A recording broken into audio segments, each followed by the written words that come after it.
Damn it. ఏంటిటా కుండబద్దలు కొడతా అట్ట.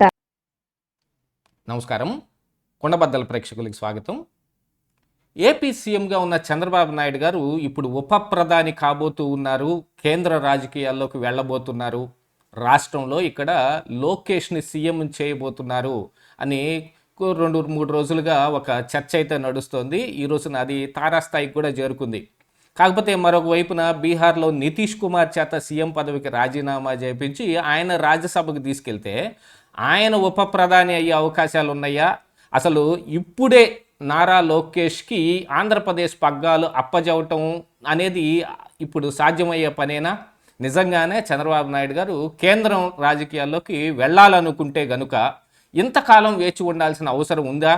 ఇప్పుడు జరుగుతున్న ఈ చర్చ వెనుకున్న అసలు కారణాలు ఏమిటి, అసలు నిజాలు ఏమిటి అనేది ఈ వీడియోలో పూర్తిగా మీకు అర్థమయ్యే విధంగా వివరిస్తాను. వీడియో నచ్చితే ఖచ్చితంగా లైక్ చేయండి, ఇంకా 10 మందికి షేర్ చేయండి.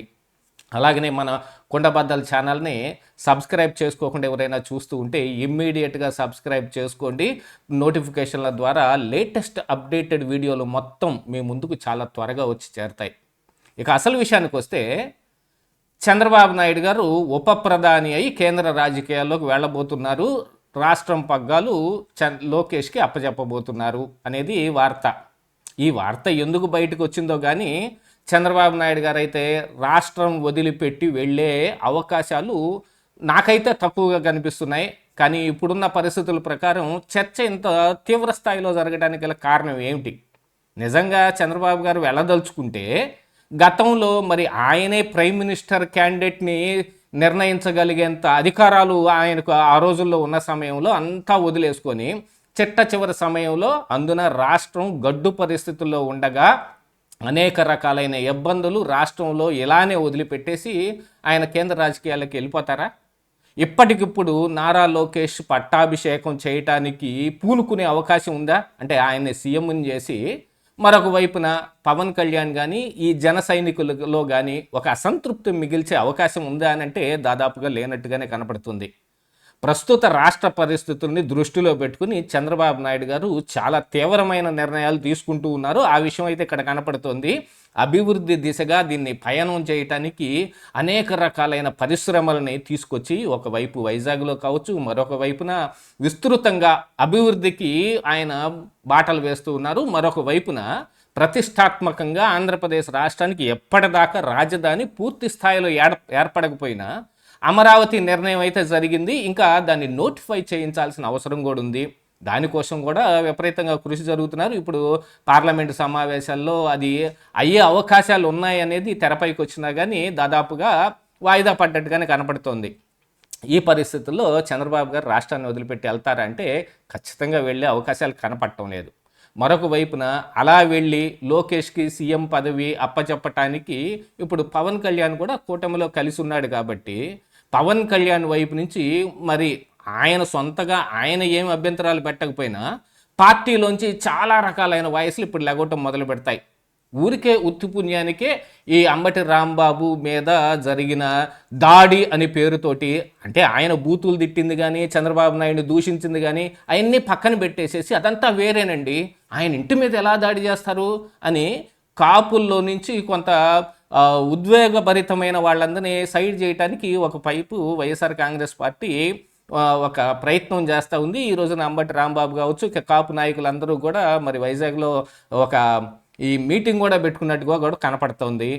ఇలాంటి సమయాల్లో మరి ఈ దాదాపుగా జనసేన అంటే కాపు నుంచి వచ్చిన నాయకులే ఎక్కువగా ఉంటారు. ఎక్కువ కాపులందరూ జనసేన పవన్ కళ్యాణ్ తోటి గత ఎన్నికల్లో కూడా ఆయనకి ఎక్కువగా మద్దతు ఇచ్చినట్టుగా కనపడుతుంది. ఈ సమయంలో ఇప్పుడు పవన్ కళ్యాణ్ని అదే ఉప ముఖ్యమంత్రిగా ఉంచి లోకేష్ని ముఖ్యమంత్రిని చేస్తే పరిస్థితి ఎలా ఉంటుంది? రాష్ట్రంలోనూ కూటమిలోనూ నెట్ట నిలువున 2 చీలికలు రావడానికి విపరీతమైన కృషి చేసినట్టుగా కనపడుతుంది. మరి ఈ విషయాన్ని చంద్రబాబు నాయుడు గారు ఆలోచించుకోరా? పవన్ కళ్యాణ్ కానీ లోకేష్ కానీ చంద్రబాబు నాయుడు గారు కానీ మొత్తంగా ఈ కూటమి ఇలా 15 సంవత్సరాలు సాగాలి అనంటే ఆదిలోనే హంసపాద అనుకున్నట్టు 2 సంవత్సరాలు అయ్యేపాటికి ఇలాంటి చీలికలు తెచ్చుకోవడానికి వాళ్ళు ప్రయత్నం చేస్తారా అంటే అదేం కనపడటం లేదు. కాకపోతే చంద్రబాబు నాయుడు గారు ఉప ప్రధాని కాదు, అసలు ప్రధానమంత్రి అవటానికే బోల్డన్ని అర్హతలు ఉన్న వ్యక్తి, అందులో ఏ సందేహం లేదు. కాకపోతే ప్రస్తుతం రాష్ట్రాన్ని గాడిలో పెట్టాలి అనంటే లోకేష్ సమర్థత మీద కానీ పవన్ కళ్యాణ్ సమర్థత మీద కానీ ఎవరికి సందేహాలు ఏం లేవు.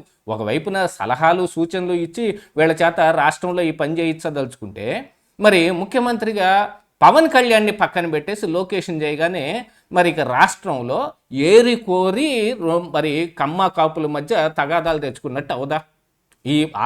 ఆ పార్టీకి ఎవరు అండగా ఉంటారు, ఈ పార్టీకి ఎవరు అండగా ఉంటారు అనేది అదేం దాచిపెట్టగలిగే విషయం ఏం కాదు.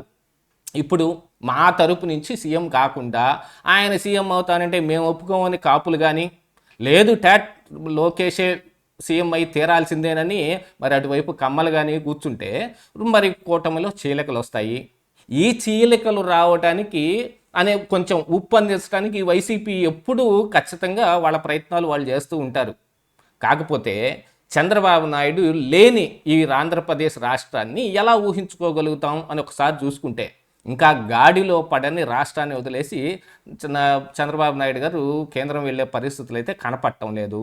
యాతావాత చూసి ఇప్పుడు ఒకవైపున నితీష్ కుమార్ చేత రాజీనామా చేపించి ఆయన రాజ్యసభకు తీసుకెళ్తే అక్కడ ఆయన్ని ఊరికనే రాజ్యసభ ఎంపీ అని ఒక పట్టం కట్టి పక్కన కూర్చోబెట్టి చంద్రబాబు నాయుడు గారిని తీసుకొచ్చి ఇప్పుడు ఉప ప్రధాని చేస్తే ఎలా ఉంటుంది? అది కూడా ఒకసారి ఆలోచించుకోవాలి. కాకపోతే ఇప్పుడు మన రాష్ట్రంలో కూడా రాజ్యసభ సీట్లు ఉన్నాయి కాబట్టి ఒక సీట్ అన్నా మరి చంద్రబాబు నాయుడు గారు తీసుకొని మరి కేంద్రానికి వెళ్తేనే కదా ఆయన ఉప ప్రధాని అవడానికైనా ఛాన్స్ ఉండేది. కానీ ఈ రాజ్యసభ ఎంపీల్లో ఏది మరి చంద్రబాబు నాయుడు గారు తీసుకుంటారనేది అయితే ఏం రాట్లా. ఉప ప్రధాని అని చెబుతున్నా ఉప ప్రధానికి కావాల్సిన అర్హత మళ్ళీ ఇక్కడ ఎంపీ ఒకటి ఉంది కదా, దాన్ని తీసుకుంటారా అంటే దాని దగ్గర ఎవరేం కదలట్లేదు. కాకపోతే ఇప్పుడు కూటమిలో చీలికలు అనే పేరుని ఒకదాన్ని తెరపైకి తీసుకొని రావటానికి, నిజంగా చీలికలు ఏర్పాటు చేయటానికి ఇలాంటి కొన్ని భావోద్వేగభరితమైన ఈ మ్యాటర్ని మొత్తాన్ని ఇంజెక్ట్ చేస్తే ఒకవైపు కమ్మల్ని మరొక వైపు కాపుల్ని రెచ్చగొట్టడానికి చేస్తున్న ప్రయత్నంలాగా కనపడుతోంది. ఏది ఏమైనప్పటికీ రాష్ట్రాన్ని ఇట్లాంటి పరిస్థితుల్లో చంద్రబాబు నాయుడు గారు అయితే వదిలిపెట్టి వెళ్ళరు అనేది అయితే క్రిస్టల్ క్లియర్గా కనపడుతోంది.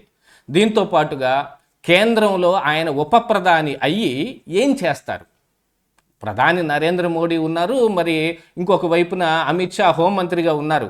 ఉప ప్రధానిగా చంద్రబాబు నాయుడు గారు ఏం చేస్తారు అనే దాని దగ్గరకు వస్తే మళ్ళీ అక్కడ డమ్మీగా ఊరకు కూర్చోవటమే, అంతకు మించిన గొప్ప పని ఏదన్నా చేస్తారనేది ఏం కనపడటం లేదు. అక్కడ ప్రధానమంత్రి అవుతారు అని అనుకుంటే ఖచ్చితంగా వెళ్ళే అవకాశం ఉంది అని ఊహించవచ్చు, కానీ ఉప ప్రధానిగా వెళ్తారు అని అంటే అది కొంచెం హాస్యాస్పదంగానే కనపడుతుంది. ఏది ఏమైనా రాజకీయాల్లో ఎప్పుడు ఏమైనా జరగవచ్చు కాబట్టి జరిగే వరకు వెయిట్ చేయటం తప్ప వేరే ఇదేం లేదు కదా. ఇదే ఈరోజు కుండబద్దలు.